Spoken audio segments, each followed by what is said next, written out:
النجوم طمست وإذا السماء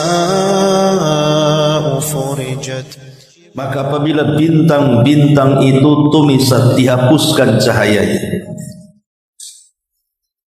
dan apabila langit furijat, dibelah dan dipecah, dan apabila gunung-gunung nusifat, dihancur-hancurkan,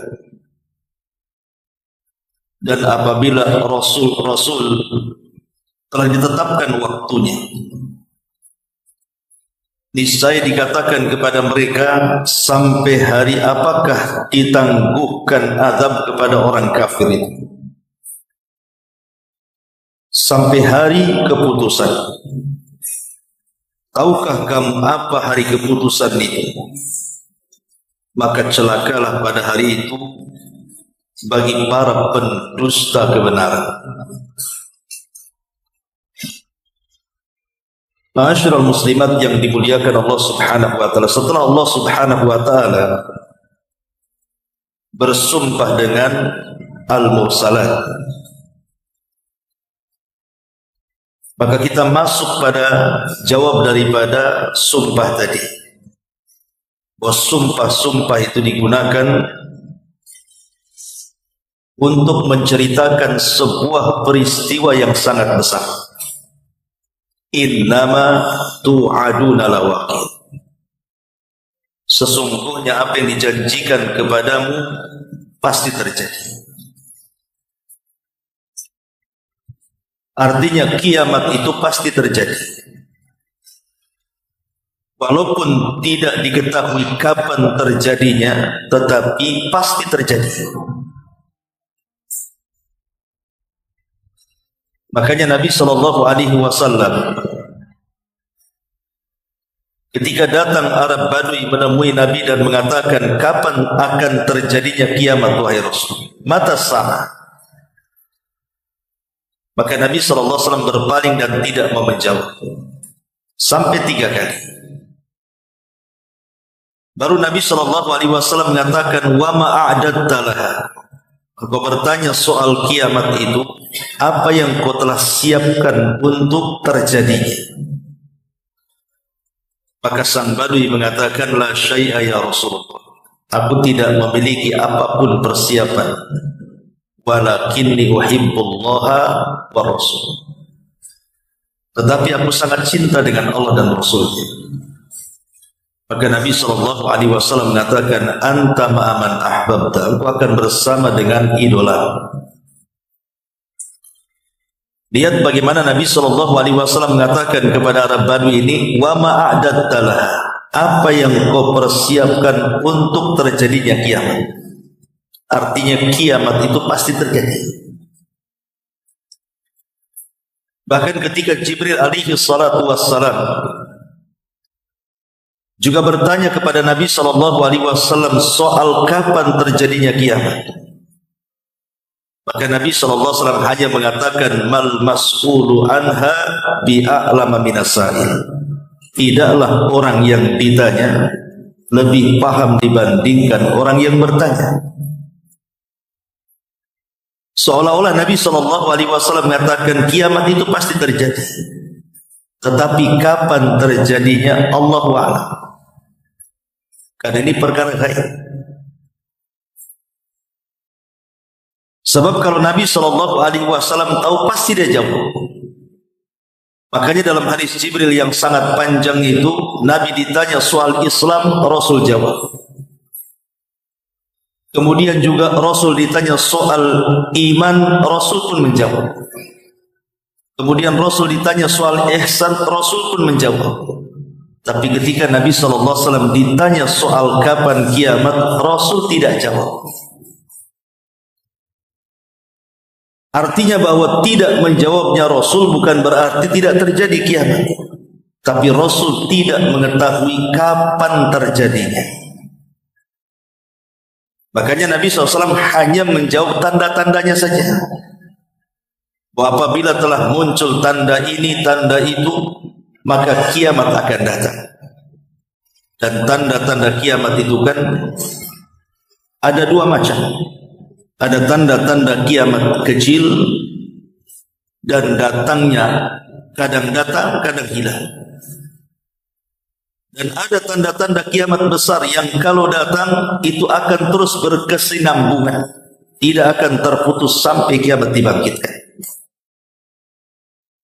Dan 90% lebih kata para ulama, tanda-tanda kecil itu sudah muncul. Hanya tinggal beberapa persen saja dan mengarah kepada tanda-tanda kiamat besar. Tapi kapan terjadinya sekali lagi kita tidak tahu. Tapi Allah katakan innama tu'aduna lawaqi'. Sesungguhnya apa yang dijanjikan soal kiamat kepadamu itu pasti terjadi. Tidak mungkin tidak, pasti terjadi.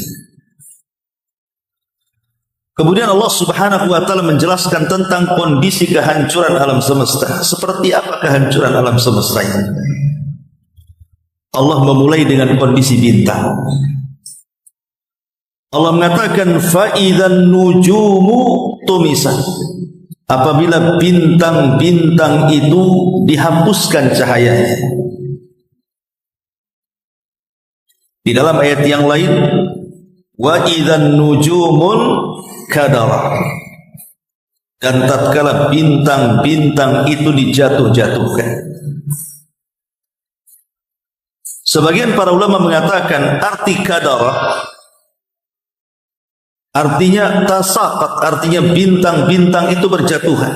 Tapi ada juga yang mentafsirkan artinya taghayyara, bintang-bintang itu akan berubah, yang tadinya bercahaya menjadi gelap gulita. Tentu penafsiran baik yang mengatakan bintang itu akan berjatuhan pada hari kiamat, ataupun yang mengatakan bintang itu akan terhapus cahayanya, tidak bertentangan, karena bisa dijamak. Dikatakan oleh Imam Al-Kalbi dan juga Imam Atha, seorang ahli tafsir, tumtirus sama yawma idin nujuman fala yabqa najmun illa waqa. Pada hari kiamat langit akan menurunkan hujan bintang. Biasanya hujan itu air, ini bintang dihujankan. Maka tidak tersisa satu bintang kecuali akan jatuh ke permukaan bumi. Lah ketika bintang itu jatuh, maka terjadilah perubahan yang tadinya terang menjadi gelap. Jadi jatuh dulu, baru kemudian gelap, gitu maksudnya. Ma'asyiral muslimat yang dimuliakan Allah Subhanahu wa taala. Dan kalau kita juga melihat bukan hanya bintang, bahkan matahari dan juga bulan pada hari kiamat itu keduanya akan digulung oleh Allah Subhanahu wa taala. Makanya Allah mengatakan dalam surah At-Takwir, idza syamsu kuwirat, apabila matahari digulung oleh Allah Subhanahu wa taala. Dan Nabi sallallahu alaihi wasallam juga mengatakan asy-syamsu wal qamaru mukawwaran yaumal qiyamah. Matahari dan bulan akan digulung dan dilipat pada hari kiamat. Ma'asyiral muslimat yang dimuliakan Allah Subhanahu wa taala. Sebagian ahli tafsir mengatakan bahwa kemana matahari dan bulan digulung itu, dan keduanya bagian daripada bintang. Maka berdasarkan hadis Nabi sallallahu alaihi wasallam bahwa matahari akan digulung pada hari kiamat itu dan akan dipendamkan ke dalam jahanam. Tentu dengan dua alasan. Kenapa matahari dan bulan itu dipendamkan ke dalam jahanam? Pertama, karena matahari dan bulan akan menjadi bahan bakar api neraka. Allah Subhanahu wa taala berfirman, innakum wa ma ta'buduna min dunillahi hasabu jahannam antum laha waridun law kana haula'i alihatun ma waraduha wa kullu fiha khalidun. Dalam surah Al-Anbiya 9899 Allah katakan, sungguh kalian dan apa yang kalian sembah selain daripada Allah Subhanahu wa taala adalah menjadi umpan-umpan neraka jahanam. Dan matahari dan bulan itu ada yang menyembah.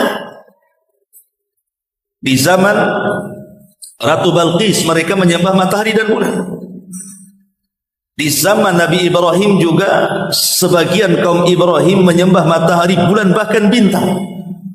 Sementara Allah katakan innakum wa ma ta'buduna min dunillahi hasabu jahannam. Sungguh kalian dan apa yang kalian sembah daripada selain Allah akan menjadi bara api dan umpan neraka jahanam. Ayat ini kata Imam Asy-Shinqiti rahimahullahu taala tadullu ala anna jami'al ma'budati ma'abidiha finnar, bahwa seluruh sesembahan selain daripada Allah akan dikumpulkan bersama para penyembahnya di satu neraka. Jadi kalau mereka menyembah sapi maka akan dikumpulkan satu neraka. Kalau mereka menyembah batu maka akan dikumpulkan dalam satu neraka. Termasuk juga matahari dan bulan akan dikumpulkan dengan para sesembahannya. Kemudian yang kedua, tentunya untuk menghinakan orang-orang yang menyembah matahari dan bulan dan untuk membuktikan bahwa matahari dan bulan itu bukan Tuhan, tidak layak disembah. Makanya Allah Subhanahu wa taala masukkan dan pendamkan matahari dan bulan itu ke dalam jahanam, bahwa keduanya bukan Tuhan. Gitu maksudnya. Ma'asyiral muslimat yang dimuliakan Allah Azza wa Jalla. Jadi pada hari kiamat bintang-bintang, matahari dan bulan itu semua akan dijatuh-jatuhkan oleh Allah Subhanahu wa taala. Fa idzan nujumu tumisat. Apabila bintang-bintang itu dihapuskan cahayanya. Kemudian setelah Allah bercerita tentang soal bintang, maka Allah Subhanahu wa taala mulai bicara soal langit. Allah katakan wa idzas samaa furijat, dan apabila langit mulai terbelah dan terpecah. Terbelah atau terpecahnya langit itu disebutkan di beberapa ayat dalam Al-Qur'anul Karim. Seperti Allah Subhanahu wa taala katakan dalam surah Al-Haqqah ayat 16, "Wan syaqqatis sama fahiya yauma idzin wahiyah." Dan terbelahnya langit pada hari itu sehingga langit yang tadinya kokoh menjadi rapuh dan lemah. Ma'asyiral muslimat yang dimuliakan Allah Subhanahu wa taala. Kemudian juga disebutkan di dalam surah yang lainnya Allah mengatakan wa idzas samaa'u kushitat, dan tatkala langit dilenyapkan. Sehingga kemudian para ulama ketika berusaha untuk menggabungkan satu ayat dengan ayat yang lainnya, seperti umpamanya surah Al-Infitar. Surah Al-Infitar ini artinya terbelahnya langit. Kemudian surah Al-Insyiqaq juga menceritakan terbelahnya langit. Kemudian juga dalam Al-Quran surah Al-Anbiya ayat 104 juga bahwa langit itu akan digulung mana? Yauma nadwis sama katayyi sijilil kutub. Ingat pada hari kiamat langit kami akan gulung seperti lembaran-lembaran buku. Makanya Allah juga mengatakan dalam surah Az-Zumar ayat 67, "Wa ma qadarullaha haqqa qadri wal ardu jami'an qabdatuhu yaumal qiyamah was samawati matwiyatun biyamini subhanahu wa ta'ala amma yusyrikun." Dan mereka tidak pernah mengagungkan Allah dengan sebenar-benar pengagungan. Padahal bumi dan seluruh langit dalam genggamannya pada hari kiamat seluruh bumi akan berada dalam genggamannya pada hari kiamat, termasuk juga langit akan dilipat dengan tangan kanannya. Maha suci Allah dan maha tinggi Dia dari apa yang mereka persekutukan. Jadi kalau kita gabungkan semua ayat, maka pada hari kiamat berawal daripada infitar. Langit itu akan terbelah, tapi tidak secara keseluruhan. Makanya ada surat namanya surah Al-Infitar. Kemudian setelah infitar terbelah, maka terjadi namanya Al-Insyiqaq. Ada juga surah Al-Insyiqaq dalam Quran, sudah kita bahas. Dan insyiqaq ini lebih dahsyat dibandingkan infitar. Karena kalau infitar ini terbelah, tapi kalau insyiqaq ini terbelah secara sempurna. Baru setelah itu langit melemah.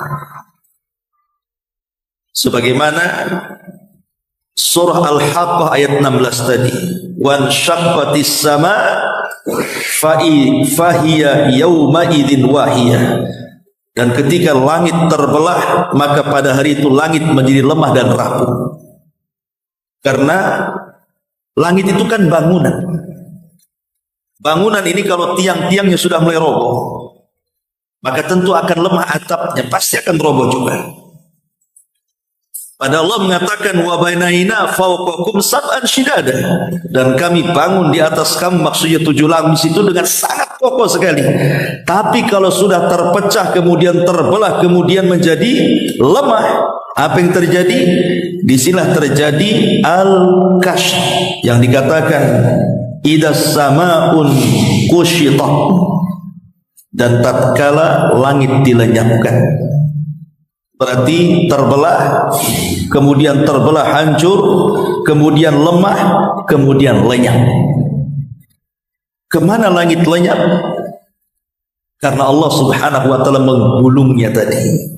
Allah gulung di tangan kanan, dan juga bumi berada di genggamannya. Itulah kondisi langit pada hari kiamat. Setelah kemudian Allah subhanahu wa ta'ala menceritakan soal langit, maka Allah beralih kepada kondisi bumi, dimulai daripada gunung-gunungnya. Di sini Allah subhanahu wa ta'ala mengatakan wa idzal jibalu nusifat, apabila gunung-gunung itu dihancurkan. Ma'asyiral muslimat yang dimuliakan Allah subhanahu wa ta'ala, dalam ayat yang lain juga Allah mengatakan wa idzal jibalu suyyir, dan apabila gunung-gunung diperjalankan.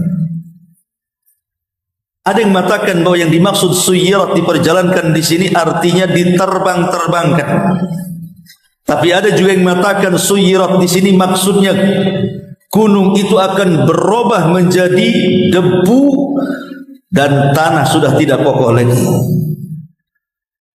Makanya Allah mengatakan dalam surah An-Naml ayat 88 itu wa taral jibala tahsabuha jamidatan wa hiya tamurru marras sahab, dan kamu lihat gunung-gunung itu kamu sangka dia tetap pada tempatnya. Tidak, dia akan berjalan satu masa, akan tercabut dari pasaknya, kemudian akan diterbangkan ke langit, kemudian akan ditubrukkan satu dengan yang lainnya, kemudian hanya sisa debu yang kembali ke bumi.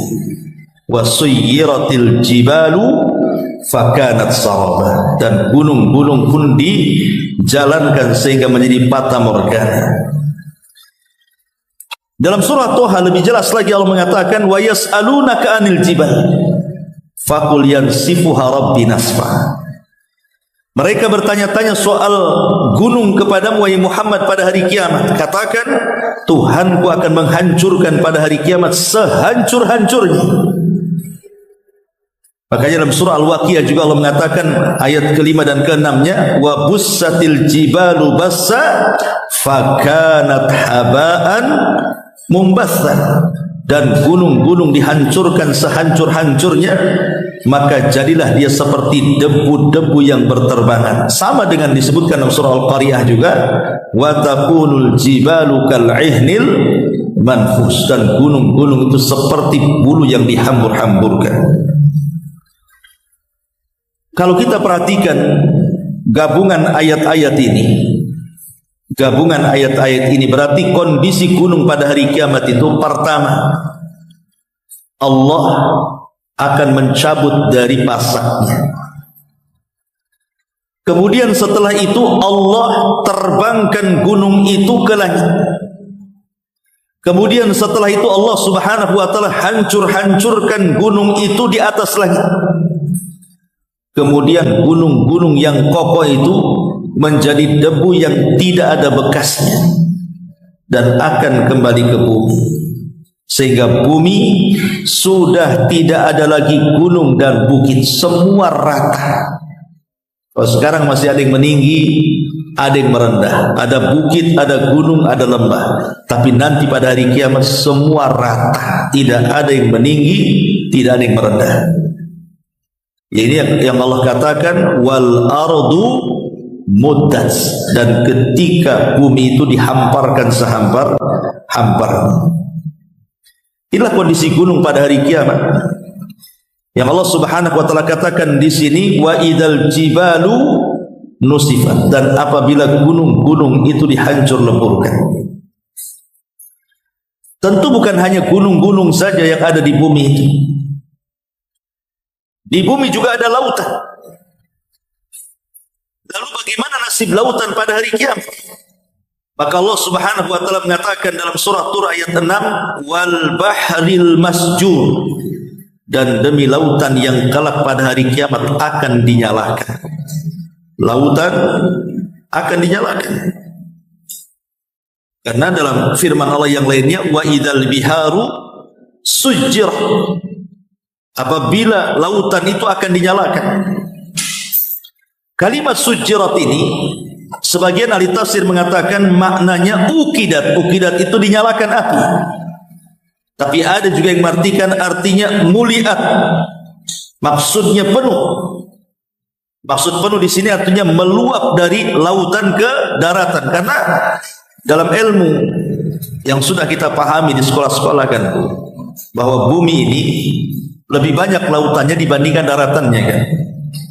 Jadi kalau dibandingkan persen itu 2,5% atau 2/3%, 2/3 bumi ini kan semua lautan. Jadi daratan itu kan hanya sepertiganya saja. Lah bayangkan 2/3 lautan ini, sementara daratan hanya 3%-nya saja, 30-nya saja. Kemudian lautan ditumpahkan ke daratan, apa tenggelam semuanya itu? Lain kalau umpamanya lautannya sedikit, ini lautan lebih luas, 2/3, sementara sepertiganya daratan. Makanya ada sebagian yang mengatakan maksudnya sujjirat di sini artinya muliat, artinya akan diluapkan dari dasar lautan, ditumpahkan ke bumi sehingga bumi penuh dengan lautan. Kemudian ada juga yang mengatakan dan lautan akan mengerti. Ma'asyiral muslimat yang dimuliakan Allah Azza wa Jalla, Ibnu Abbas radhiyallahu anhu berkata, ukidat fasara naran tadtarim, lautan akan dinyalakan sehingga menjadi api yang bergejolak. Dalam tafsir yang lain maksudnya zahaba ma'uha falam yabqa fiha qatra.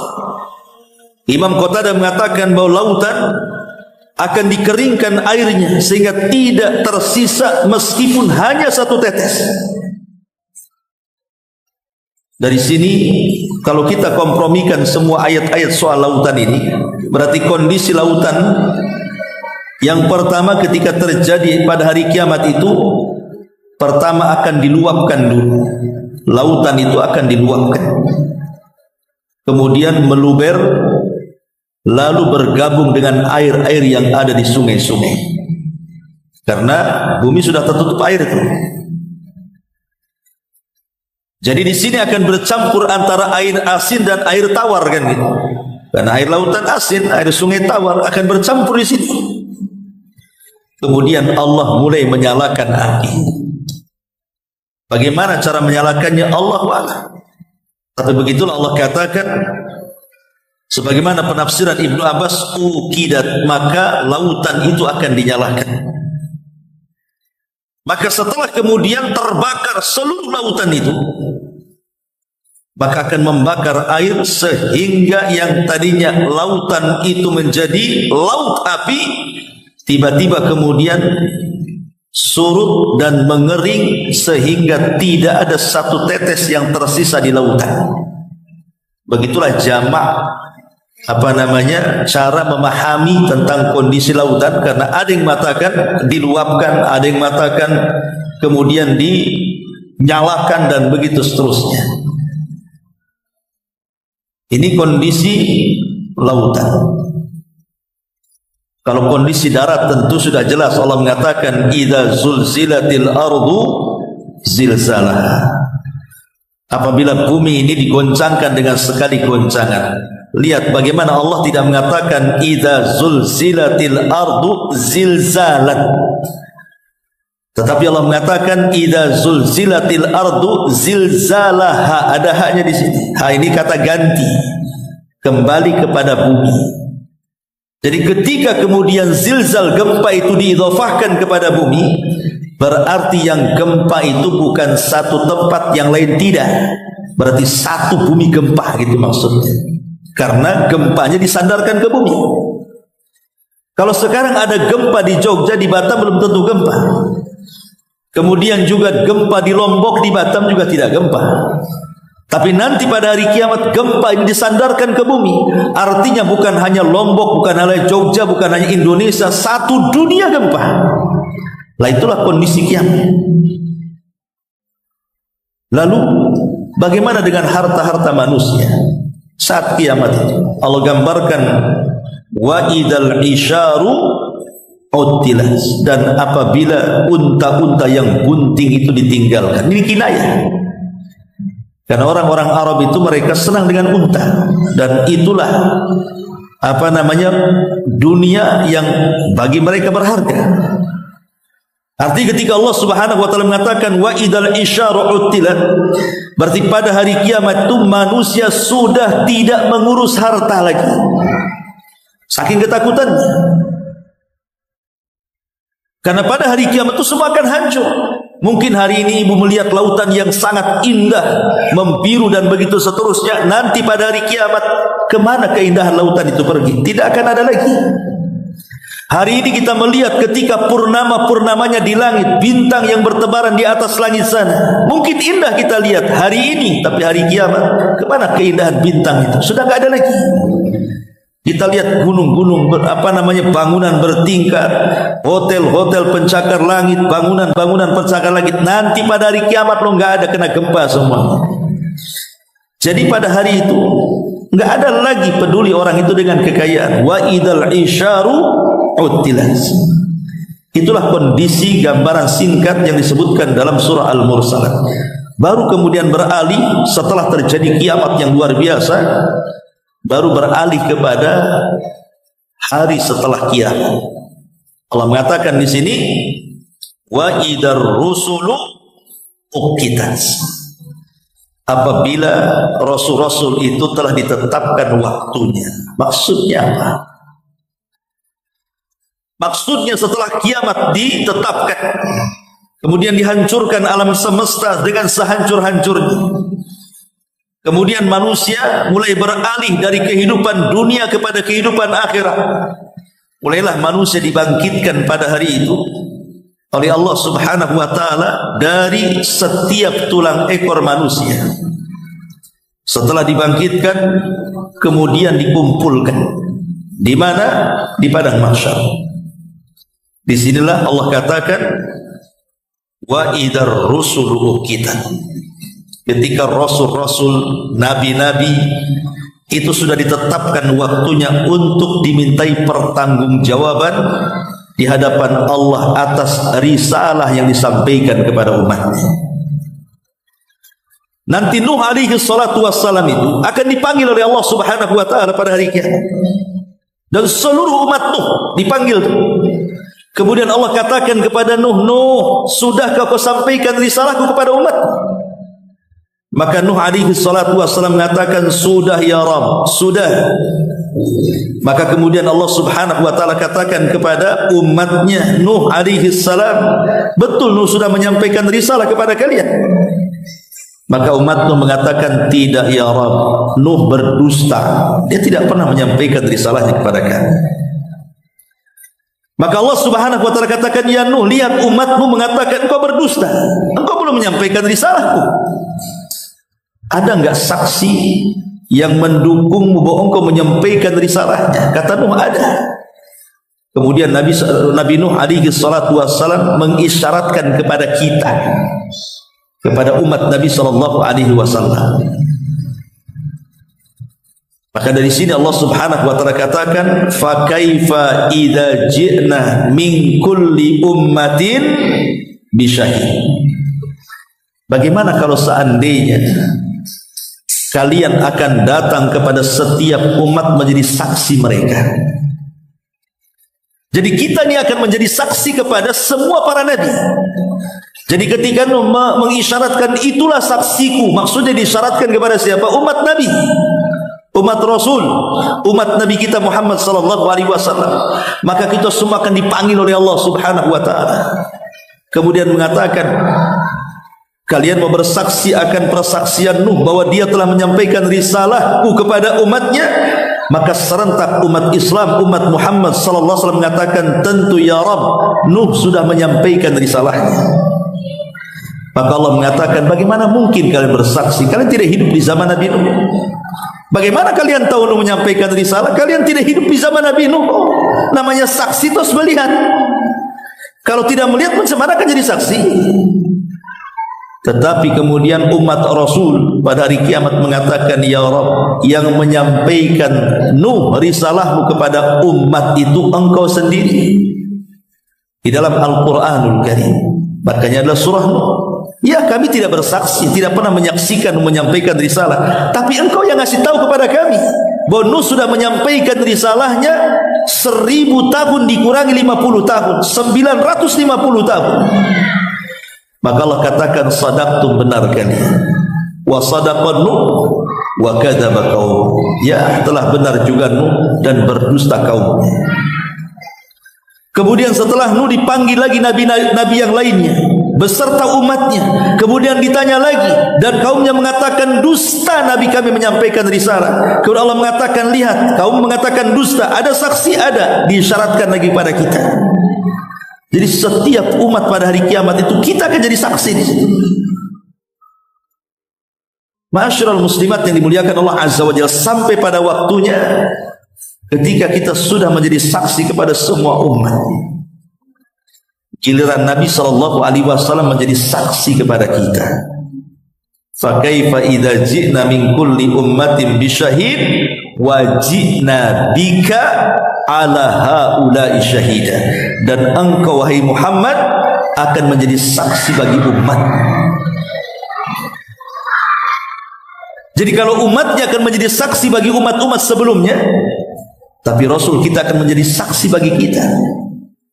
Apakah kita ini selama hidup di dunia betul-betul mengikuti syariat Nabi, betul-betul mengikuti sunnah Nabi, betul-betul mengikuti dan tunduk kepada Nabi atau tidak? Nanti Nabi SAW akan melihatnya. Dan ini khawatir. Makanya kata Hasan Al-Basri rahimahullahu ta'ala, ketika ada sebuah kaum mereka mengklaim mencintai Nabi sallallahu alaihi wasallam, fabtalahumullahu bihadil ayat, maka Allah uji mereka dengan ayat ini. Maksud ayat ini adalah, qul in kuntum tuhibbunallaha fattabi'uni yuhibbukumullah. Katakan ya Muhammad, kalau kalian cinta kepada Allah, ikuti aku, niscaya Allah akan cinta kepada kalian, bahkan lebih daripada itu, wa yaghfir lakum, dan Allah pun akan mengampuni dosa-dosa kalian. Alangkah celakanya orang-orang yang mengaku cinta kepada Rasul, tapi kenyataannya dia tidak pernah melaksanakan sunnah Rasul. Rasul akan menjadi saksi bagi kita.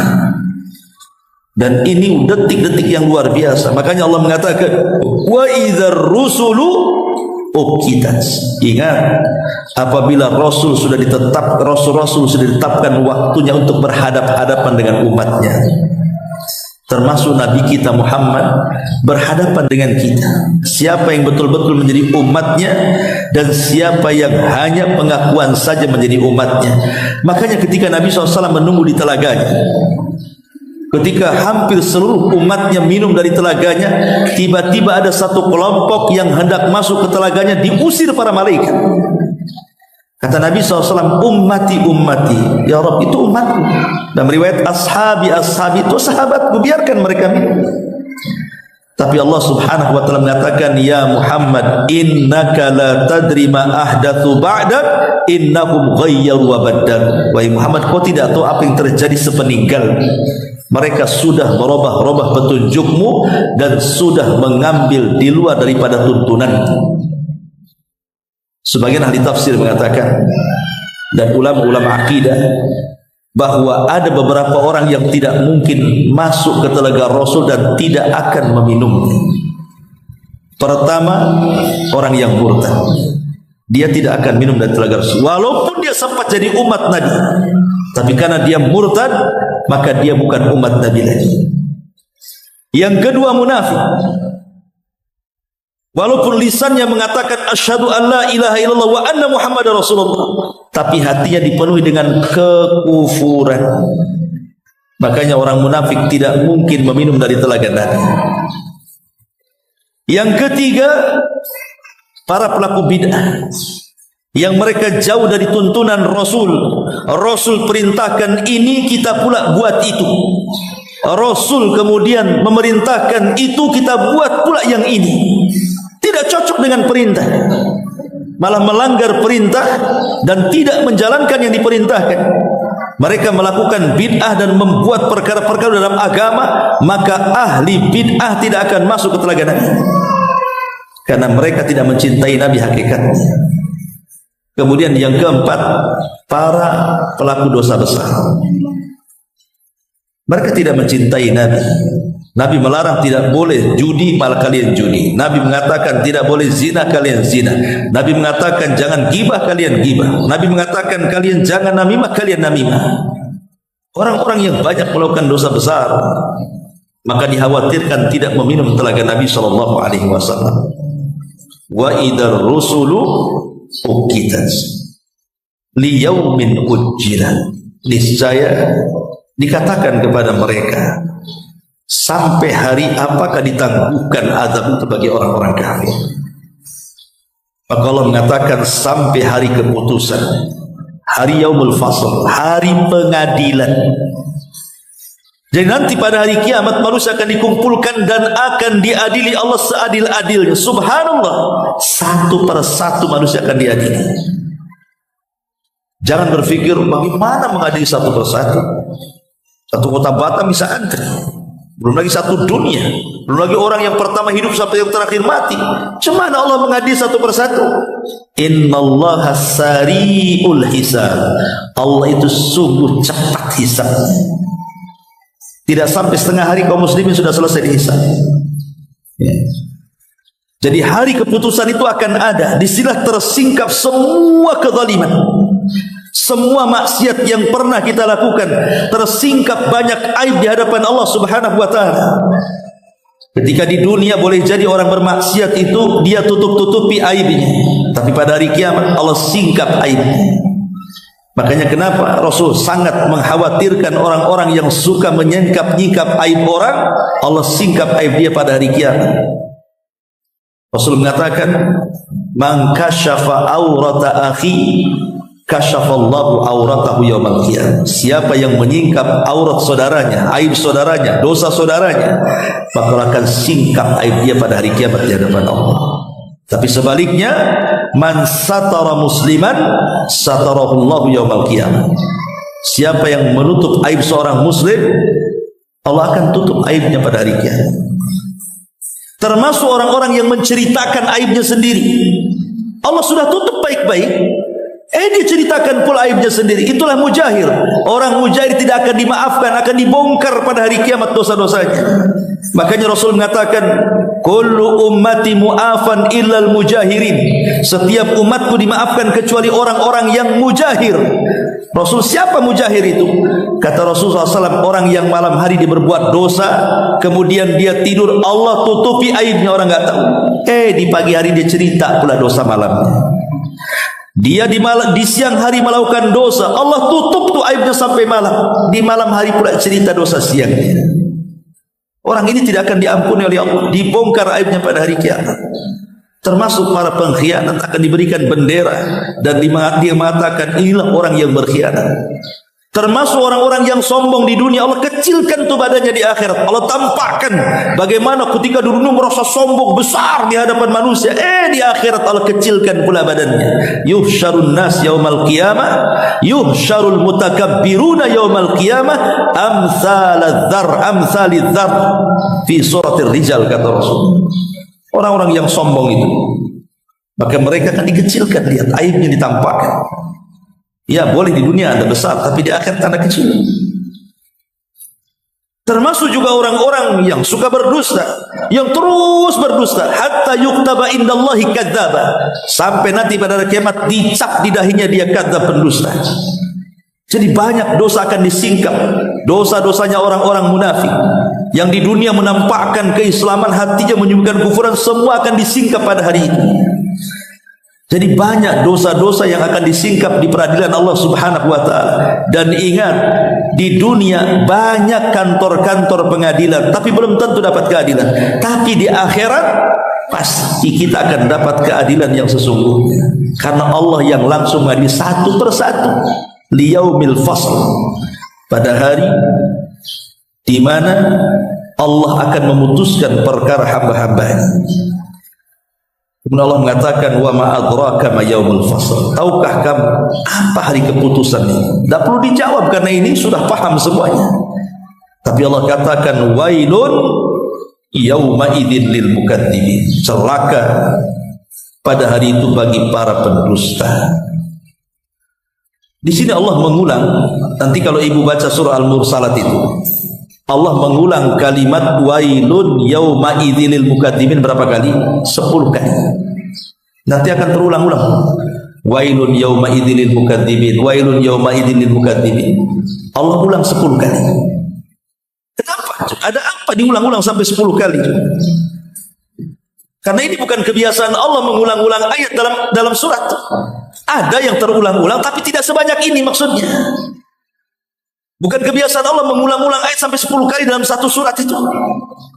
Menunjukkan ada apa di sini kan? Al-Imam Al-Qurtubi rahimahullah telah mengatakan bahwa mengulang-ulang ayat ini berkali-kali karena banyak hal di mana orang-orang musyrik Arab itu terlalu mendustakan agama.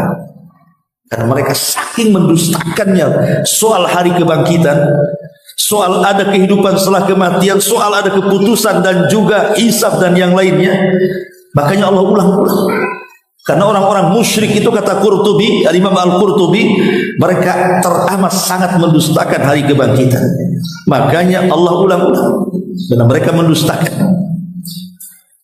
Lah karena saking banyaknya orang-orang musyrik itu mendustakan tentang hari akhir, makanya Allah pun perbanyak kalimat wailun yauma idzin lil mukadzibin. Celaka pada hari itu bagi para pendusta akan hari kehidupan setelah kematian dan balasan setelah kematian manusia. Nah, di antara penjelasan dari para ulama tafsir, berarti kalau kita simpulkan semuanya, hari kiamat itu pasti terjadi. Adapun kejadiannya kapan, wallahu a'lam. Tapi yang jelas bahwa sebelum kiamat itu terjadi dimulai dengan tanda-tanda kiamat kecil, kemudian tanda-tanda kiamat besar. Dimulai dengan munculnya Dajjal, kemudian turunnya Isa bin Maryam, kemudian keluarnya atau hancurnya benteng Ya'juj wa Ma'juj. Kemudian setelah itu muncul dukhan, Artinya asap yang pekat yang melekat di langit hitam. Kemudian matahari terbit dari arah barat. Kemudian muncul binatang yang bisa bicara. Kemudian setelah itu muncul gempa dari arah timur, gempa dari arah barat, gempa dari Jazirah Arab, dan ditutup dengan api yang menggiring manusia dari Aden Yaman, kemudian dikumpulkan di Syam.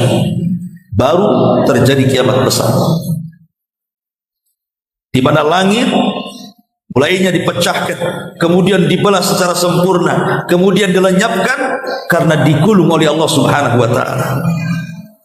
Kemudian bintang dijatuh-jatuhkan, kemudian dipadamkan cahayanya dan membentur satu dengan yang lainnya sehingga terjadi kekacauan di mana-mana. Kemudian bumi, di daratan terjadi gempa hebat, di lautan diluapkan, kemudian airnya disatukan, air lautan dengan air sungai, kemudian dinyalakan, kemudian dikeringkan sehingga tidak ada satu tetes lagi air yang ada di bumi. Kemudian gunung dicabut, diterbangkan, dihancurkan di langit, kemudian dikembalikan hanya sisa debu-debunya saja. Kemudian betul-betul dihancur-hancurkan semua alam semesta kecuali makhluk yang Allah kecualikan. Seperti aras tidak hancur, surga tidak hancur, ruh juga tidak hancur. Ada makhluk sekitar 7 makhluk yang tidak dihancurkan. Tetapi semua makhluk Allah katakan kullu man 'alaiha fan wa yabqa wajhu rabbika dzil jalali wal ikram. Semua akan binasa kecuali wajah Allah. Sehingga ketika terjadi kehancuran alam semesta selama 40, kata Abu Hurairah, yang tidak tahu apakah 40 tahun kehancuran-hancuran itu, apakah 40 bulan, apakah 40 pekan, wallahu alam, ataukah mungkin 40 hari. Abu Hurairah tidak menyebutkan itu, hanya kalimat 40-nya saja. Di situlah Allah Subhanahu wa taala akan mengatakan di hadapan makhluk yang sudah hancur lebur itu dan mengatakan ainal mutakabbirun, di mana orang-orang yang sombong? Mana orang-orang yang congkak itu? Anal malik, sayalah raja. Ainal mutakabbirun, mana orang-orang yang sombong itu? Anal malik, sayalah raja. Kemudian Allah Subhanahu wa taala mengatakan, limanil mulkul yaum. Kalian sudah tahu ini milik siapa kekuasaan ini semuanya? Tidak ada yang jawab karena semua sudah hancur lebur. Maka Allah jawab sendiri dan mengatakan lillahil wahidil qahhar.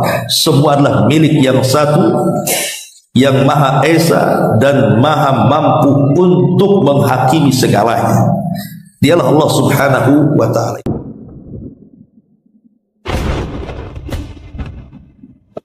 Pada hari ketika tiupan pertama mengguncangkan alam semesta, tatbauha radifah, tiupan itu diiringi oleh tiupan yang keduanya. Qulubu yawma idin wajifah, hati manusia pada waktu itu merasakan ketakutan yang bersangatan. Absaruha khasyiah, pandangan mereka tertunduk lesu. Yaquluna inna lamarduduna fil hafirah. Orang-orang kafir pun berkata, apakah kita benar-benar akan dikembalikan kepada kehidupan yang semula? Aidza kunna idzaman nakhirah, apakah akan dibangkitkan juga apabila kita telah menjadi tulang belulang yang hancur? Qalu tilka idzan qarratun khasirah. Mereka pun berkata, kalau demikian itu adalah sesuatu pengembalian yang sangat merugikan. Fa innama hiya zajratu wahidah, maka pengembalian itu hanyalah dengan sekali tiupan saja. Fa idza hum bisahirah, maka seketika mereka hidup kembali di bumi yang baru, maksudnya padang mahsyar. Ma'asyiral muslimat yang dimuliakan Allah Subhanahu wa taala, ayat ini menggambarkan kepada kita tentang situasi hari kiamat. Di dalam hadis yang dikeluarkan oleh Imam Muslim dari sahabat Abi Hurairah radhiyallahu anhu, khairu yaumin tala'at alaihi syamsu yaumal jum'ah fihi khuliqa Adam wa fihi udkhilal jannah wa fihi ukhrija minha wa la taqumus sa'atu illa fi yaumil jum'ah. Kata Nabi SAW, sebaik-baik hari selama matahari terbit dari awal sampai akhir adalah di hari Jumat. Pada hari Jumat inilah Adam diciptakan, dan pada hari Jumat pula Adam dimasukkan ke dalam surga, dan pada hari Jumat pula Adam dikeluarkan dari surga. Dan tidak mungkin tegak hari kiamat kecuali di hari Jumat. Bahkan dalam riwayat yang lain, khairu yaumin tala'at fihi syamsu yaumul jum'ah fihi khuliqa Adam wa fihi uhbita wa fihi tiba alaihi wa fihi qubida wa fihi taqumu as-sa'a ala ma 'ala al-ardi min dabbatin illa wa hiya tusbihu yaumal jum'ati musihatan hatta tatlu asy-syamsa syafaqatan minas sa'ah illa ibn Adam wa fihi sa'atun la yusadifuha 'abdun mu'min wa huwa fi sholati yas'alullah syai'an illa a'tahu iyyah. Sebaik-baik hari selama matahari terbit adalah hari Jumat. Pada hari Jumat ini Adam diciptakan, Adam diturunkan, dan pada hari Jumat pula taubat Adam diterima. Pada hari Jumat Adam diwafatkan, dan pada hari itu pula kiamat dibangkitkan. Semua hewan di muka bumi berada di pagi hari Jumat dalam keadaan terus melihat dan mendengar sehingga terbitnya matahari, karena mereka takut akan datangnya hari kiamat, kecuali manusia. Pada hari Jumat ada satu waktu yang tidaklah seorang mukmin pun berdoa ketika salatnya meminta sesuatu kepada Allah bertepatan dengan waktu itu, kecuali Allah Subhanahu wa taala akan mengabulkan.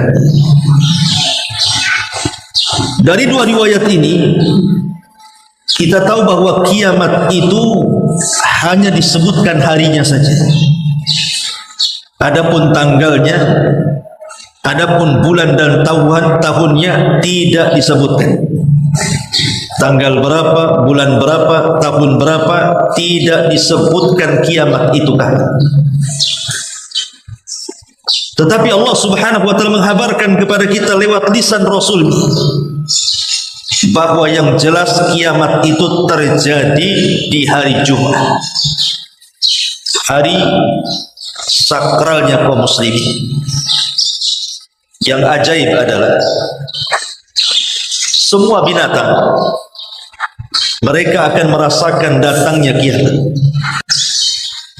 Makanya setiap hari Jumat binatang itu kalau sudah mendekati waktu pagi, antara fajar ke matahari terbit, maka binatang itu akan terus memperhatikan, mendengar dan melihat apakah bumi ini masih tetap ada ataukah dihancurkan. Kecuali manusia. Manusia tidak tahu menahu masalah itu, tapi binatang Allah berikan insting, mampu merasakan akan terjadi kiamat atau tidak. Apabila kemudian tidak terjadi apa-apa, maka mereka senang. Tapi kalau sudah tanda-tanda kiamat muncul, maka mereka ketakutan. Dan ini keajaiban alam semesta, Allah Subhanahu wa taala anugerahkan kepada binatang. Dan kiamat itu terjadi antara terbit fajar sampai terbit matahari. Artinya kiamat itu terjadi di pagi hari. Ma'asyiral muslimin, muslimat yang dimuliakan Allah Subhanahu wa taala. Disebutkan di dalam beberapa ayat dalam Al-Qur'anul Karim. Wa yawma yanfukhu fis-suri fafazi'a man fis samawati wa man fil ardi illa man syaa Allah wa kullu atauhu dakhirin. Dan ingatlah hari ketika ditiupkan sangkakala, maka terkejutlah segala yang ada di langit dan segala yang ada di bumi, kecuali sesiapa yang Allah kehendaki. Dan mereka semua datang menghadap Allah dengan merendahkan. An-Naml ayat 87. Kemudian dalam surah Az-Zumar ayat 68-nya Allah katakan wa nufikha fis suri fasa'iqa man fis samawati wa man fil ard illa man syaa Allah thumma nufikha fihi ukhra fa idahum qiyamun yanzurun.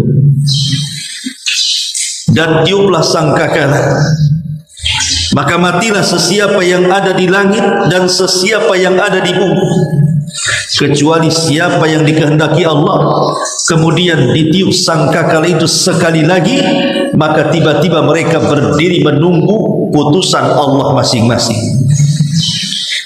Dan dalam surah Yasin ayat 51 Allah mengatakan wa nufikha fis suri fa idahum minal ajdasi ila rabbihim yansilun. Dan ditiuplah sangkakala itu, maka tiba-tiba mereka keluar dengan segera dan cepat dari kubur-kubur mereka menuju kepada Tuhan mereka. Dari 3 ayat ini, An-Naml 87, Az-Zumar 68 dan Yasin 51, bisa kita simpulkan bahwa sangkakala yang akan ditiup Israfil itu 2 kali. Walaupun ada yang berpendapat 3 kali.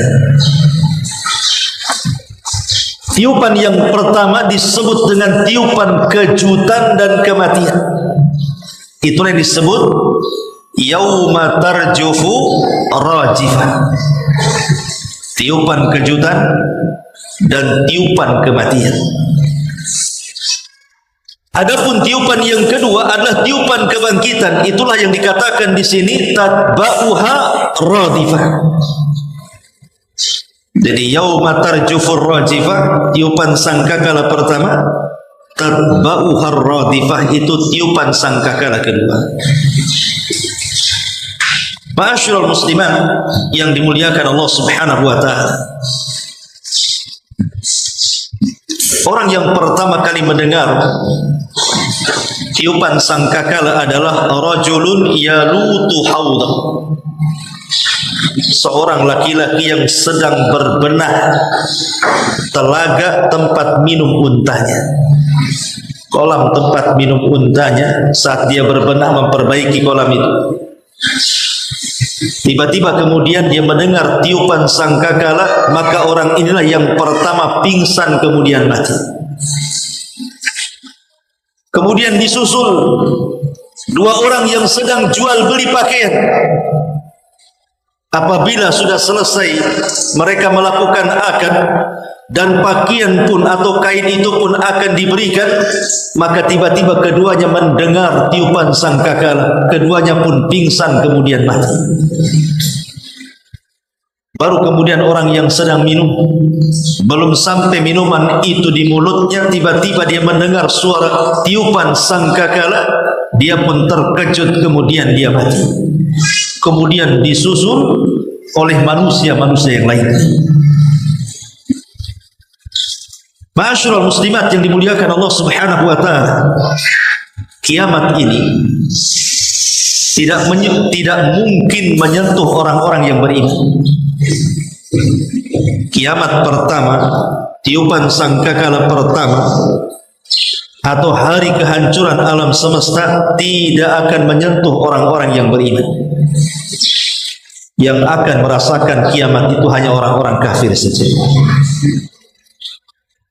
Karena sebelum terjadinya tiupan sangkakala pertama, maka Allah Subhanahu wa taala akan kirimkan angin sepoi-sepoi yang berasa dingin rasanya, kemudian menyentuh setiap ketiak yang memiliki sebiji zarah dari keimanan. Angin itulah yang menjemput nyawa-nyawa mereka, sehingga tidak ada yang hidup kecuali orang kafir. Saat itulah Ka'bah sudah tidak ada lagi orang yang berangkat haji. Bahkan Ka'bah dihancurkan oleh seorang laki-laki namanya Dzu Suwaikatain. Kemudian Al-Quran diangkat dalam satu malam, sehingga Al-Quran hilang dalam catatan-catatan mushaf dan hilang di dalam dada-dada para penghafal. Kemudian juga sudah tidak ada lagi orang yang mengucapkan kalimat la ilaha illallah. Maka tidak ada yang hidup kecuali orang kafir di situ. Ketika orang-orang kafir mereka hidup layaknya manusia hidup di dunia, disinilah Nabi SAW mengatakan la taqumus sa'ah illa ala syiraril khalqi. Tidak mungkin tegak hari kiamat kecuali kepada orang yang paling buruk yang hidup di permukaan bumi. Ma'asyiral muslimat yang dimuliakan Allah Subhanahu wa taala, di zaman Nabi ada Arab Badui bertanya soal kiamat. Ya Rasulullah, mata sa'ah? Rasul, kira-kira kiamat itu kapan ya? Nabi tidak menjawab. Kemudian orang Badui ini bertanya lagi, Rasul, mata sa'ah, kapan kiamat? Tapi Rasul tidak mau menjawab. Sampai 3 kali. Setelah 3 kali baru Nabi SAW mengatakan, Anda ini bertanya soal kiamat dari tadi. Wa ma'adattalah, apa yang kau siapkan kalau memang kiamat itu betul-betul terjadi? Rasul balik bertanya, apa yang kau siapkan dari tadi? Tanya kiamat terus. Maka Arab Badui mengatakan, la syai'a ya Rasulullah, aku tidak memiliki persiapan, walakinni uhibbullaha wa rasul, tapi aku cinta dengan Allah dan Rasul. Maka Rasul mengatakan, anta ma'aman ahbabta, kalau begitu engkau akan bersama orang yang kau cintai. Tapi lihat bagaimana Nabi SAW setiap ditanya kapan kiamat, Rasul tidak menjawab. Bahkan ketika Jibril bertanya juga kepada Nabi SAW, mata sa'ah, kapan kiamat wahai Muhammad? Maka Rasul hanya mengatakan, mal mas'ulu anha bi'a'lama minas sa'il. Orang yang ditanya tidak lebih paham dibandingkan orang yang bertanya. Artinya Rasul dan Jibril yang bertanya sama-sama tidak tahu kapan kiamat. Tapi begitulah para nabi. Semua para nabi disibukkan oleh kaumnya dengan pertanyaan satu, kapan kiamat? Kaumnya Nuh datang kepada Nuh bertanya, Nuh, kapan kiamat? Kaumnya Syu'aib bertanya kepada Syu'aib, kapan kiamat? Kaumnya Nabi Saleh bertanya kepada Nabi Saleh, kapan kiamat? Kaumnya Nabi Ibrahim datang kepada Ibrahim, kapan kiamat? Seluruh para nabi disibukkan dengan pertanyaan kapan kiamat. Termasuk Nabi kita Muhammad sallallahu alaihi wasallam pun tidak lepas disibukkan dengan pertanyaan kapan kiamat. Sampai kepada Jibril bertanya kepada Rasul soal kiamat. Ketika Jibril bertanya soal Islam, Rasul jawab. Ketika Jibril bertanya soal iman, Rasul menjawabnya. Ketika Jibril bertanya soal ihsan, Rasul menjawabnya. Tapi ketika Rasul ditanya soal kiamat, Rasul tidak menjawabnya. Rasul hanya menjawab tanda-tandanya saja. Menunjukkan apa? Kiamat itu rahasia Allah Subhanahu wa ta'ala. Kenapa Allah rahasiakan? Agar kita persiapan. Makanya Rasul mengatakan, wa ma'adattalah, apa yang kau sudah siapkan untuk kiamat itu. Ma'asyiral muslimat yang dimuliakan Allah Subhanahu wa ta'ala, saat kiamat dibangkitkan, yauma tarjufur rajifah, hari di mana tiupan sangkakala pertama ditiup Israfil. Dan Allah Subhanahu wa taala sudah menugaskan dari sekian banyak malaikat, Israfilah malaikat pemegang sangkakala. Ketika Nabi SAW satu hari tidak nyenyak tidur, tidak enak makan, tidak selera minum, sedih, datang sahabat bertanya, "Ma sya'nuka ya Rasulullah?" Ada apa dengan engkau hai Rasul? Kenapa kau murung hari ini? Satu hari ini kau murung, kenapa? Maka Nabi SAW mengatakan, "Fa kaifa un'am wa qad iltaqama sahibu qarnin qarna." Bagaimana mungkin aku akan lezat hidup, kata Rasul, kalau Israfil sudah meletakkan moncong sangkakala di mulutnya dan siap ditiup menunggu izin dari Allah Subhanahu wa taala. Dari sini kita tahu bahwa Israfil itu sudah meletakkan moncong di mulutnya. Karena Nabi SAW adalah Nabi akhir zaman dan umatnya juga umat akhir zaman. Dan Nabi SAW mengatakan, "Ana wassa'ah kahataini," saya dan bangkitnya hari kiamat itu seperti ini, kata Rasul. Saking dekat. Makanya wajar kalau moncong Israfil, moncong sangkakala itu sudah berada di mulut Israfil. Dia tinggal niup saja menunggu perintah Allah Azza wa Jalla.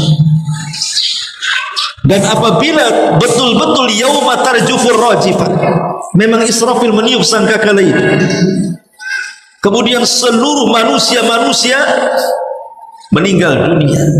Kullu nafsin dha'iqatul maut, tidak ada jiwa kecuali cabut nyawanya.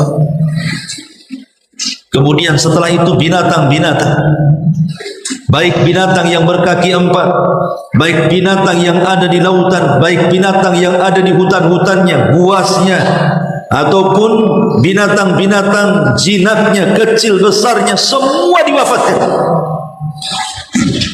Maka barulah kemudian giliran para malaikat. Setelah kemudian jin, manusia, binatang-binatang mati, baru giliran para malaikat. Dan kita tahu bahwa yang menjadikan stabilnya alam semesta ini adalah malaikat yang bertugas atas izin Allah, yang memikul arasy malaikat, yang mengatur kehidupan di langit malaikat, yang mengatur kehidupan di dunia malaikat. Ibu bisa bayangkan kalau seluruh malaikat yang ditugaskan Allah untuk menahan langit, untuk mengedarkan seluruh galaksi-galaksi yang ada di langit, tiba-tiba semua mati, apa enggak berantakan itu? Makanya saat kemudian para malaikat diwafatkan Allah Subhanahu wa taala, apa yang terjadi? Yang terjadi adalah kehancuran total alam semesta. Tiba-tiba kemudian bintang berjatuhan,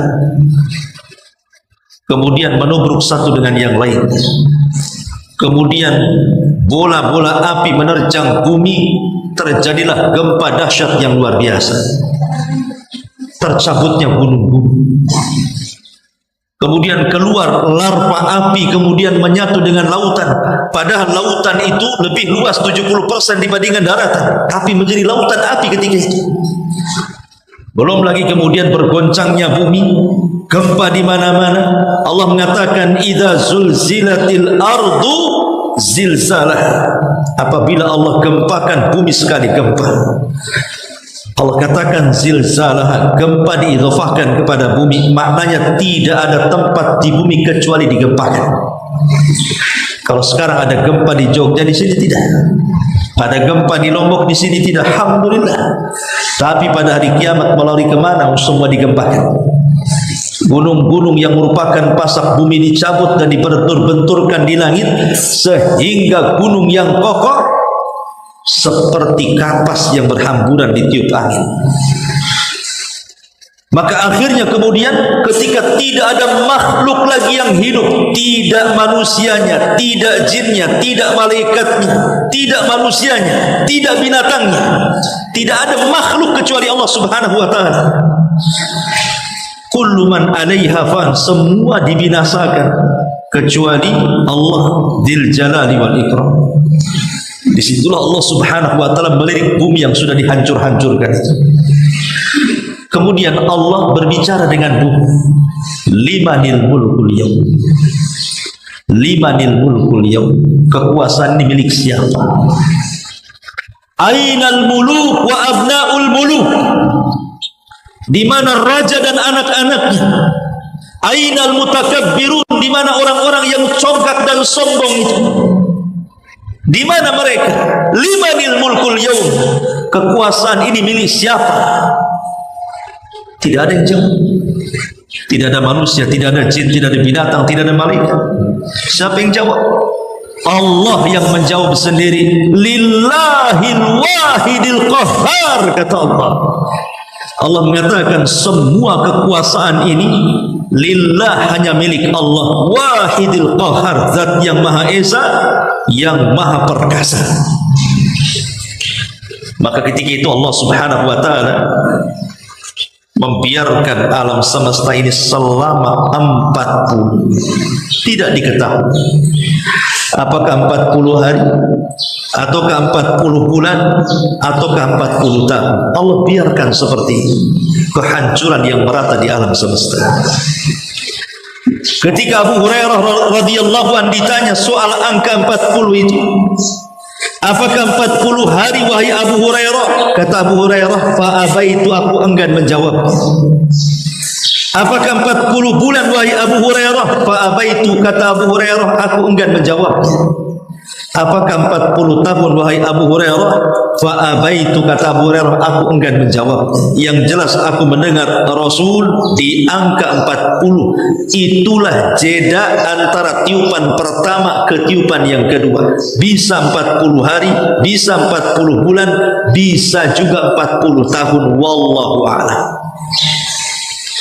Tetapi kalau sudah lewat 40, disitulah yang pertama kali Allah Subhanahu wa ta'ala bangkitkanlah Israfil, karena dia harus meniup sangkakala yang kedua.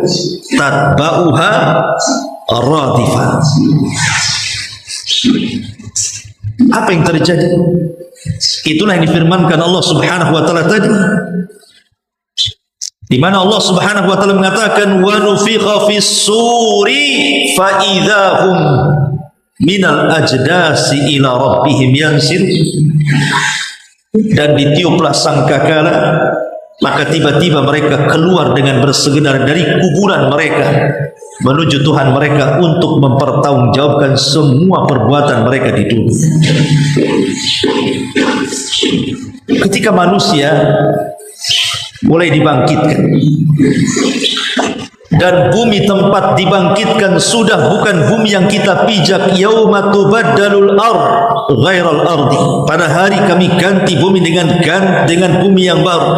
Bukan bumi yang kita pijak dilenyapkan kemudian Allah ciptakan bumi yang baru, tidak. Tetap bumi ini juga yang dipijak kita, bumi padang mahsyar. Dan bumi padang mahsyar itu dimulai daripada Syam, Palestina. Disitulah Ardul Mahsyar. Sebelum kiamat manusia dikumpulkan di situ, dan setelah kiamat juga manusia dikumpulkan di situ. Ardul Mahsyar wal Mansyar. Bumi manusia dikumpulkan dan bumi manusia dibangkitkan juga di situ.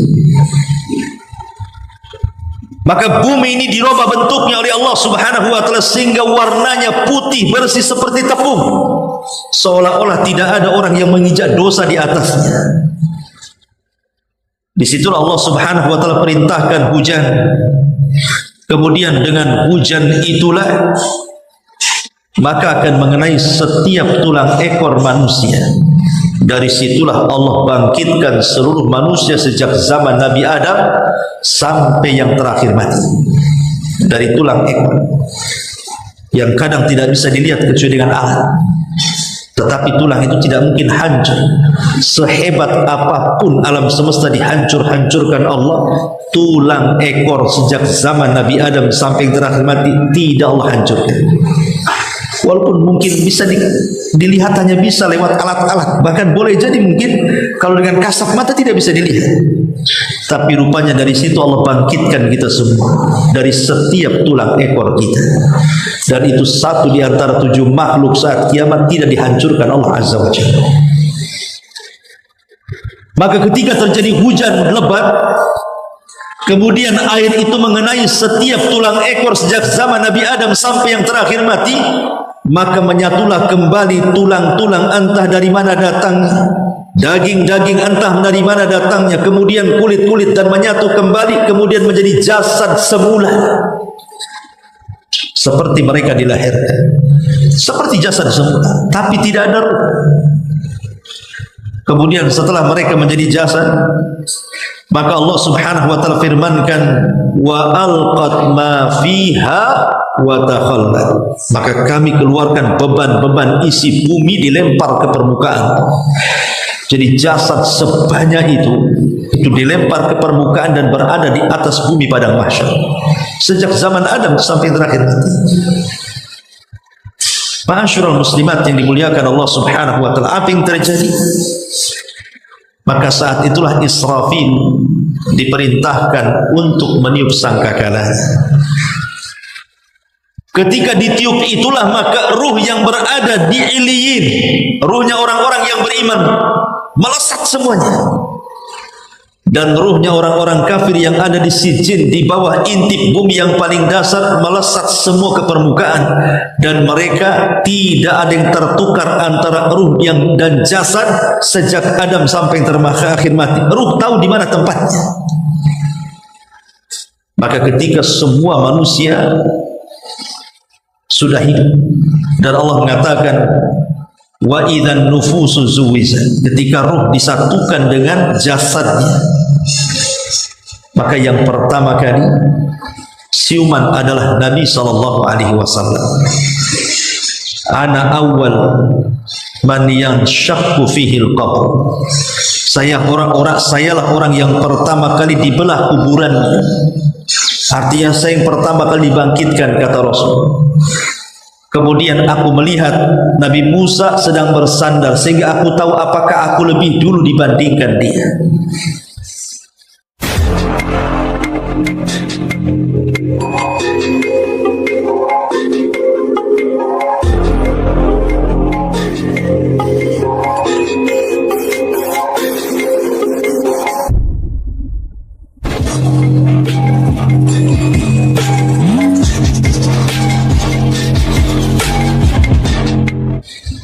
Dan yang pertama kali diberikan pakaian dari sutra adalah Nabiullah Ibrahim alaihi salatu wassalam, karena dia orang yang pertama kali membuka bajunya di dunia dalam rangka fisabilillah saat dibakar di depan Namrud. Ibrahim dibuka pakaiannya, kemudian dilempar ke dalam api. Maka pada hari kiamat dia yang pertama kali pakaikan pakaian sutra, baru yang lainnya. Ma'asyiral muslimat yang dimuliakan Allah Subhanahu wa taala, Abu Hurairah radhiyallahu anhu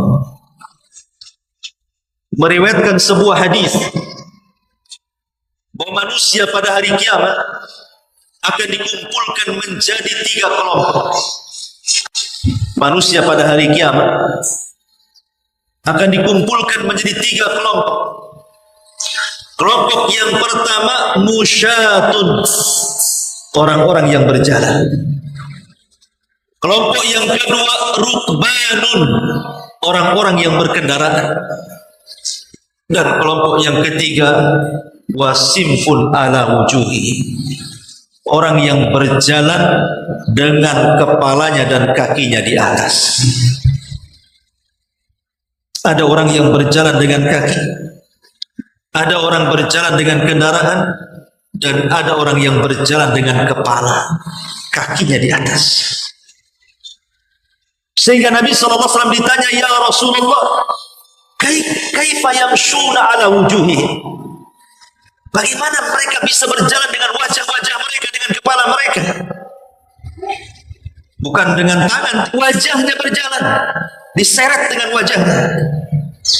Seperti kita lihat cacing yang menyeret badannya tanpa kaki, begitulah dia berjalan dengan wajahnya diseret kakinya di atas. Sehingga Rasul ditanya, kok bisa ya Rasulullah? Kok ada orang yang berjalan di atas wajah-wajah mereka ini? Maka Nabi SAW mengatakan, innal ladzi amsya'um ala arjulihim qadirun ala an yamsyiakum ala wujuhihim. Zat yang telah memperjalankan engkau di dunia dengan kedua kaki, dia sanggup juga di akhirat memperjalankan manusia dengan wajah mereka. Itulah jawaban Nabi SAW. Ma'asyiral muslimin, muslimat yang dimuliakan Allah Subhanahu wa taala. Ketika manusia dibangkitkan, Nabi SAW bersabda dari hadis Aisyah Ummul Mukminin radhiyallahu anha. Kata Aisyah radhiyallahu anha, yuhsyarun nas yaumal qiyamati khufatan uratan ghurlan wa fi riwayati buhman. Manusia akan dikumpulkan dan dibangkitkan dalam kondisi telanjang tanpa berpakaian, tanpa beralas kaki, khufatan tidak beralas kaki, kemudian uratan tanpa pakaian sehelai di badan, ghurlan dan kembali tidak dikhitan. Artinya kulit yang pernah dibuang akan dikembalikan, karena kulit itu akan jadi saksi di hadapan Allah, sehingga tidak boleh ada yang kurang dalam badan kita. Maka dikembalikan. Yang sudah dikhitan dikembalikan supaya menjadi saksi, harus lengkap di hadapan Allah. Ma'asyiral muslimat yang dimuliakan Allah, dalam riwayat Buhman, tanpa membawa harta satu pun di badan. Kalau sudah seperti ini, apa yang disombongkan? Karena semua dibangkitkan sama. Tidak presidennya, tidak menterinya, tidak pejabatnya, tidak juga rakyatnya, tidak orang kayanya, tidak orang miskinnya, tidak laki-lakinya, tidak perempuannya. Semua dibangkitkan sama, tanpa sandal, tanpa pakaian, tidak dikhitan dan tidak membawa harta di badan. Lalu apa yang disombongkan di hadapan Allah Azza wa Jalla? Sehingga Aisyah radhiyallahu anha yang memiliki sifat malu yang luar biasa bertanya kepada Nabi SAW, ya Rasulullah, kalau semua orang telanjang nampak aurat satu dengan yang lainnya, malulah kami wanita, aurat kami akan dipandang oleh laki-laki. Tapi Nabi SAW mengatakan, ya Aisyah, al-amru yawma idin syadid. Perkaranya tidak bisa kau bayangkan, wahai Aisyah. Perkaranya dahsyat. Gak mungkin orang memandang satu dengan yang lain. Ma'asyiral muslimat yang dimuliakan Allah Subhanahu wa taala. Ketika manusia dibangkitkan pada hari kiamat, maka kondisi mereka seperti dua binatang yang disebutkan dalam Quran. Pertama, mereka seperti kal farashil mabthus, seperti laron yang berhamburan.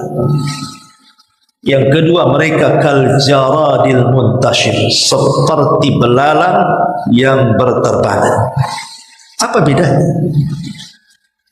Apa bedanya dua kalimat ini? Kal farashil mabthus, seperti laron yang berhamburan, dan yang kedua kal jaradil muntashir, seperti belalang yang berterbangan. Ada sebagian ahli tafsir mengatakan, ada yang mengatakan dua-duanya sama untuk menunjukkan bahwa betapa bingungnya manusia saat dibangkitkan sehingga mereka harus lari ke sana, lari ke sini. Tapi ada yang membedakan. Adapun ketika Allah menyebutkan dalam surah Al-Qari'ah kal farashil mabthus, seperti laron yang berhamburan, itu di awal kebangkitan. Jadi awal dibangkitkan manusia kondisinya seperti laron. Lihat laron. Laron itu kalau ada cahaya, maka semua akan terbang menuju cahaya dan mereka akan saling tubruk satu dengan yang lainnya tanpa peduli kawan-kawannya. Begitulah kondisinya. Yauma yafirrul mar'u min akhi wa ummihi wa abi wa sahibatihi wa bani likulli imri'in minhum yawma idzin sya'nun yughni. Orang lari dari kawan, lari dari orang tuanya, lari dari pasangan-pasangannya, lari dari anaknya, semua sibuk memikirkan sendiri-sendiri. Ini di awal kebangkitan. Baru setelah manusia putus asa, ada yang jalan ke kanan, ke kiri, ke depan, ke belakang, ke selatan, ke utara, ke barat, ke timur, tidak ada tujuan, karena padang mahsyar itu tidak ada maklam. Maksudnya tidak ada maklam itu tidak ada alamat. Kalau kita mau dari Nagoya, mau dari Jodo ke Nagoya, atau dari Nagoya ke Batam Center, atau Batam Center ke Batu Aji, atau Batu Aji ke Batu Besar, maka kita bisa melihat maklam kan di jalan-jalan itu. Ini arahnya ke sana, ini arahnya ke sini. Ada maklam, ada tanda. Tapi di padang mahsyar tidak ada tanda. Mau jalan kemana? Rumah kita tidak tahu di mana kaplingnya, sehingga mereka berhamburan ke sana kemari. Kecuali orang-orang yang beriman. Mereka tidak lari ke sana kemari. Mereka tidak seperti laron yang berhamburan. Tapi mereka dibangkitkan, tiba-tiba sudah berkumpul orang-orang dari keluarganya yang beriman yang sama ketika di dunia. Walladzina amanu wattaba'athum dzurriyyatuhum biimanin alhaqna bihim dzurriyyatahum. Dan orang-orang yang beriman, kemudian dia tularkan keimanannya kepada keluarga besarnya, maka pada hari kiamat mereka akan dibangkitkan di samping kiri kanannya, sudah berkumpul sesama keluarga yang beriman kepada Allah Azza wa Jalla. Ketika kemudian orang-orang kafir berhamburan dan mereka mengatakan, ya wailana man ba'atsana min marqadina, duhai celaka, siapa yang membangkitkan kami di sini? Tapi orang-orang yang beriman dengan puas hati mengatakan, hadza ma wa'adar rahman wa sadaqal mursal. Inilah janji Ar-Rahman, Allah Subhanahu wa taala, sungguh amat sangat benar janji para utusan kepada kami. Maka setelah entah berapa lamanya, akhirnya kemudian mereka mendengar panggilan dari satu titik supaya mereka berkumpul di tempat itu. Maka semua manusia yang sudah kebingungan ke sana kemari mulai terarah harus kemana mereka menuju. Itulah yang disebut kal jaradil muntashir, seperti belalang saat terbang. Belalang beda dengan laron. Kalau laron terbang tidak ada aturan, tapi kalau belalang terbang dengan koloninya, maka mereka ada aturan kemana harus mengarah. Ketika panggilan itu sudah mulai dipanggil, maka semua manusia sudah ada arah oleh Allah, disuruh ke situ, ke suara itu. Cuma tidak dijelaskan berapa jauh kita harus mengarah ke suara itu, karena masing-masing orang yang menuju ke suara itu macam-macam. Ada yang berjalan dengan kakinya sehingga sampailah di suara itu. Ada yang mengendarai dengan kendaraan, akhirnya cepatlah dia sampai ke suara itu. Ada yang berjalan dengan wajah sehingga harus merangkak sampai kepada suara itu. Bahkan Imam Ibnu Katsir rahimahullah ta'ala mengatakan bahwa man mata ala syai'in bu'itsa ala syai'in. Siapa yang mati di atas sebuah kebiasaan, maka dia akan dibangkitkan sesuai dengan kebiasaan. Kalau kebiasaan di dunianya dia sombong congkak, merasa besar di hadapan Allah, merasa besar di hadapan manusia, nanti pada hari kiamat dikecilkan badannya. Yuhsyaruna al-mutakabbiruna yaumal qiyamati ka'amsalidz dzar, kata Rasul. Akan dikumpulkan orang-orang yang sombong pada hari kiamat seperti dzar. Dzar itu seperti semut kecil. Sementara dia harus berjalan ke tempat panggilan itu, dia harus tersiok-siok dengan orang yang besar-besar. Kapan sampainya? Ada orang yang kemudian dibangkitkan sementara tidak ada daging melekat di wajah. Mereka lah orang-orang yang ketika di dunia suka meminta-minta. Tanpa ada alasan yang benar dia meminta-minta. Bahkan pada hari kiamat ada orang yang berjalan pincang seperti orang yang berpoligami dan tidak adil. Pincang jalan, miring. Kapan sampai? Bahkan ada orang yang kemudian dibangkitkan oleh Allah Subhanahu wa taala sementara mereka berhamburan dengan darah, meminum racun, terlilit lehernya, boleh jadi saat kematiannya disebabkan karena bunuh diri dia. Tapi itu orang-orang yang berdosa. Maka orang-orang yang beriman pun sama. Ada yang ketika dibangkitkan tiba-tiba dia mengatakan labbaik Allahumma labbaik, karena saat di dunia dia mati sedang haji atau umrah. Ada yang dibangkitkan dibaca Al-Quran, karena ketika mati dia sedang membaca Quran. Ada yang dibangkitkan sedang berzikir lisannya, karena ketika dia mati di atas zikir kepada Allah Azza wa Jalla. Maka orang dibangkitkan itu sesuai dengan kematian. Dan ketika itu ma'asyiral muslimat yang dimuliakan Allah Subhanahu wa taala, kondisi manusia terbagi menjadi 5 kelompok. Manusia akan terbagi menjadi 5 kelompok. Yang pertama ashabul faqr. Siapa ashabul faqr? Orang-orang yang hidup di antara 2 nabi. Nabi pertama sudah hilang ajarannya, nabi kedua pula belum muncul pula ajarannya, sehingga dia tidak mendapatkan ajaran nabi lama dan tidak mendapatkan ajaran nabi baru karena mati sebelum diutus, tidak tahu syariat. Atau boleh juga dikiaskan orang-orang yang hidup dalam hutan belantara. Tidak ada ustaz, tidak ada kiai, tidak ada tuan guru, tidak ada syekh, tidak ada ulama yang masuk ke hutan untuk menyampaikan Islam. Mereka hanya tahu agama moyang mereka saja. Itulah ashabul faqr. Maka ashabul faqr akan dikumpulkan di Arasat, tempat yang sangat padang sekali. Kemudian mereka akan diuji oleh Allah Subhanahu wa taala dengan api. Siapa yang masuk ke dalam api itu, maka dia masuk ke dalam sorga. Dan siapa yang tidak mau masuk ke dalam api itu, Allah masukkan ke neraka. Apakah dikekalkan dalamnya? Wallahu a'lam. Kemudian yang kedua, selain ashabul fatrah, mereka adalah orang-orang yang mati sebelum balik. Bayi-bayi. Boleh jadi mungkin baru lahir dia meninggal, baru usia 5 tahun dia meninggal. Seperti hari ini, lihat bagaimana anak-anak kecil yang belum balik dibombardir di Palestina oleh Israel. Anak-anak kecil tidak berdosa, mereka harus mati. Bayangkan ibu-ibu mereka merasa rumah sakit itu tempat yang aman. Akhirnya anak-anak mereka dititipkan rumah sakit, tiba-tiba dibom pula rumah sakit itu. Bayangkan anak-anak kecil bergelimpangan nyawa. Dan pada hari kiamat, di mana mereka?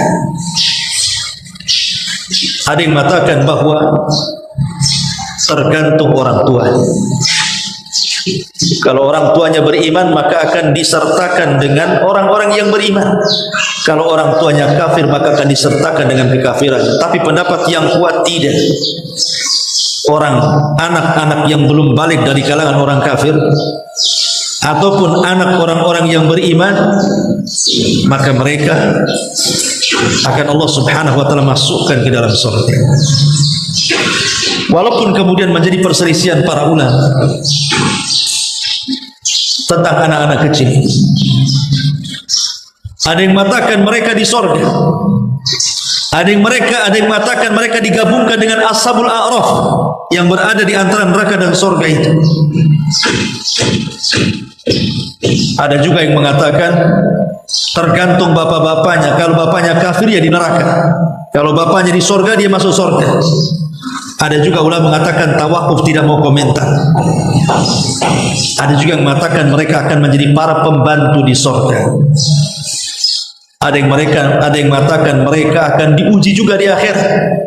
Maka siapa yang taat kepada Allah masuk surga, dan siapa yang taat kepada bermaksiat kepada Allah maka dia masuk neraka. Dan inilah pendapat yang banyak dikuatkan para ulama. Wa huwa qaulun mu'dham ahli sunnati wal jamaah, seperti pendapat Abul Hasan al-Asy'ari dan yang lain. Tetapi wallahu a'lam, al-Imam An-Nawawi rahimahullahu taala, mereka atau dia mengatakan bahwa beliau tawakuf. Yang jelas bahwa Imam Nawawi mengatakan wasalis wa huwa sahih alladhi dhahaba ilaihi al-muhaqqiqun. Pendapat yang ketiga maksudnya pendapat yang masuk dalam surga. Jadi mereka semua bayi-bayi itu, baik bayinya orang kafir atau bayinya orang yang beriman, semuanya akan masuk ke dalam surga. Berdasarkan hadis Ibrahim, ketika Rasul melihat Ibrahim dalam peristiwa Mi'raj, di sekeliling Ibrahim banyak anak-anak kan? Banyak anak kecil. Ya. Kemudian Nabi SAW melihat itu. Dari sini para ulama mengatakan bahwa anak-anak kecil itu semua masuk surga. Ma'asyiral muslimin yang dimuliakan Allah Subhanahu wa taala, ini kelompok yang kedua. Kelompok yang ketiga, mereka adalah orang-orang kafir dan musyrik. Orang-orang kafir, orang-orang musyrik, orang munafik. Munafik i'tiqad ya, bukan munafik amal. Maka tidak syak lagi mereka masuk ke dalam neraka, dikekalkan di dalamnya selama-lamanya. Adapun yang keempat, orang-orang yang beriman. Maka orang-orang yang beriman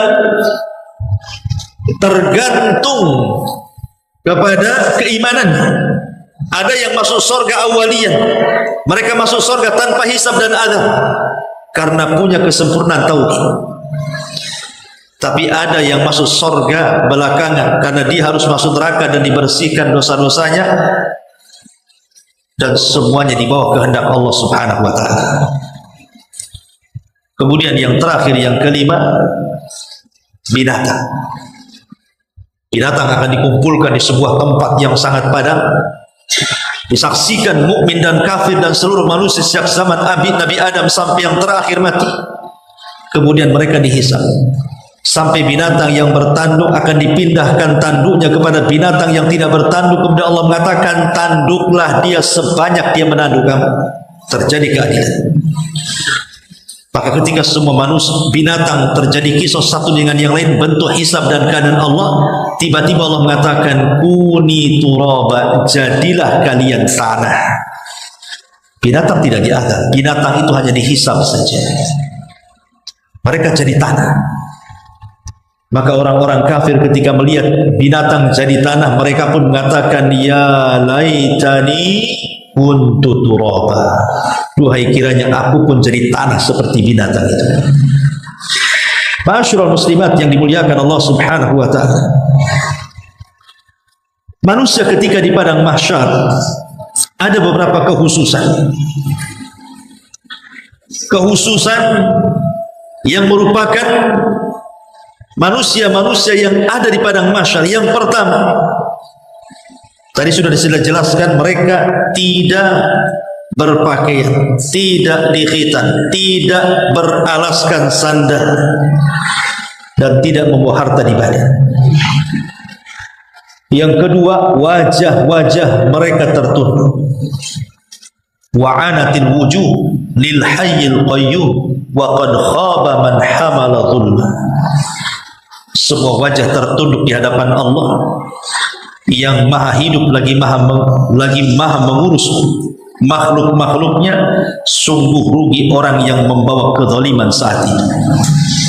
Qulubun yauma idin wajifah. Hati manusia pada hari itu sangat takut, wajifah. Yang ketiga, mereka tidak ada yang bicara, satu pun tidak ada yang bicara. Karena Allah yang mengatakan, hadza yaumul la yantiqun wa la yu'dzanu lahum faya'tadzirun. Inilah hari ketika mereka tidak dapat bicara, mereka tidak diizinkan bicara sehingga dapat meminta maaf. Memang Allah bisukan, nggak bisa bicara itu, langsung stop mulut itu. Allah buat bisu semuanya supaya tidak ada orang yang minta maaf. Yang keempat, mereka dilupakan oleh keluarga. Lupa keluarga dan dilupakan oleh keluarga. Ya ayuhan nasu taqu rabbakum inna wahsyaw yawma la yajzi walidun an waladihi wala mauludun huwa jazin an walidihi syai'an.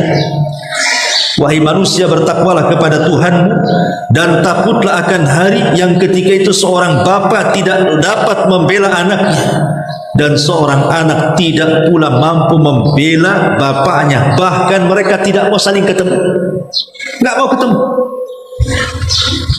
Istri tidak mau ketemu dengan suami, suami pun tak mau ketemu dengan istri, anak tidak mau ketemu bapak, bapak pun tak mau ketemu anak. Kenapa?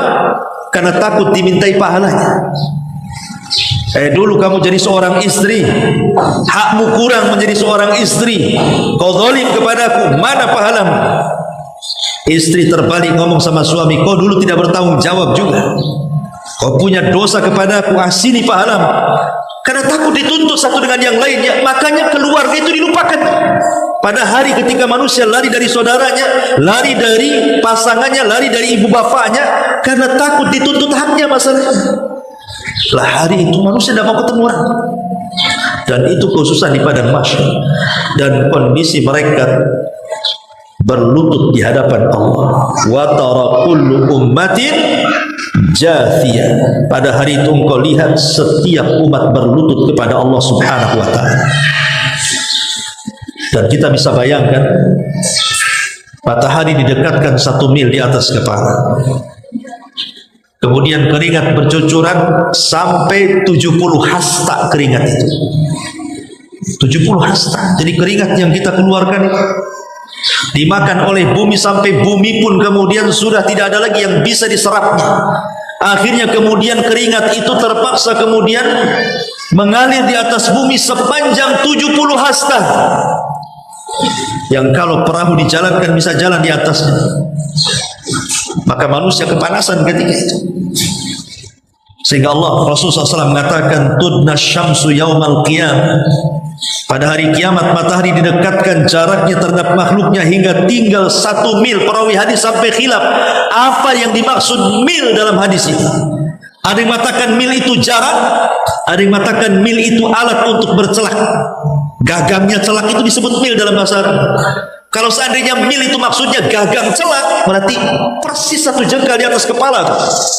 Tapi kalau dimaksud mil itu jarak, berarti masih jauh.